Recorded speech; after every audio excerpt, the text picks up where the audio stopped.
de quels moyens de pression dispose aujourd'hui le PDCI-RDA pour contraindre le gouvernement et la CEI à organiser pour l'un un dialogue politique et pour l'autre à mettre en œuvre les réformes électorales que vous souhaitez? Concernant la révision de la liste électorale, je ne reviendrai pas sur les dispositions et les prescriptions du code électoral ou alors de la loi qui organise la CEI pour dire que ces prescriptions prévoient de façon impérative la mise à jour de la liste électorale chaque année.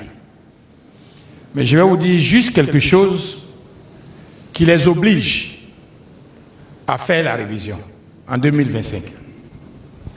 Vous avez observé que lorsqu'on était en train de faire l'enrôlement, la révision de la liste électorale en 2024, il a été ouvert l'enrôlement de mineurs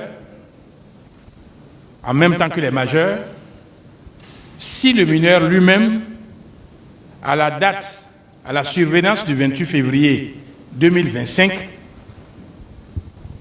devenait majeur avec 18 ans accomplis, 18 ans révolus. Alors je vous pose la question. On prend un mineur X aujourd'hui qui devient majeur le 15 février. Alors, question que je pose, à quelle date a-t-il été enrôlé sur la liste électorale? Il a été enrôlé sur la liste électorale à la survenance de sa majorité, puisque la majorité est la condition substantielle pour être inscrit en tant qu'Ivoirien sur la liste électorale. Donc, ce mineur qui a été inscrit en février 2025. Donc, en 2025, il y a une révision de la liste électorale. Elle est indirecte. Donc, ajouter à cela les obligations de droit, l'État, la CEI, est obligé d'organiser une révision de la liste électorale, sinon elle se fait surprendre par une discrimination pour laquelle elle peut être condamnée. C'est une discrimination que d'admettre que des Ivoiriens s'inscrivent en 2025, en février 2025, et de d'autres ne le puissent pas. La Constitution nous dit que les Ivoiriens sont tous égaux en droit. Deuxième élément, ce n'est pas ce que le PDCI demande, ce n'est pas de dire qu'en 2025, il doit simplement avoir une révision de la liste électorale, parce que la révision, s'ils y accèdent, ils peuvent nous mettre ça en décembre ou en novembre 2025.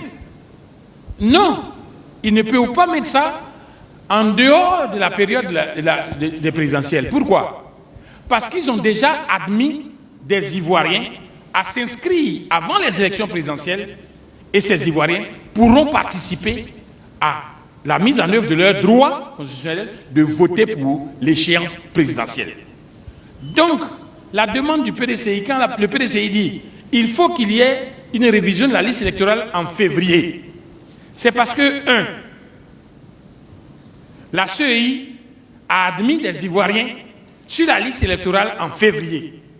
2, ces Ivoiriens sont donc habiles à voter pour les élections présidentielles.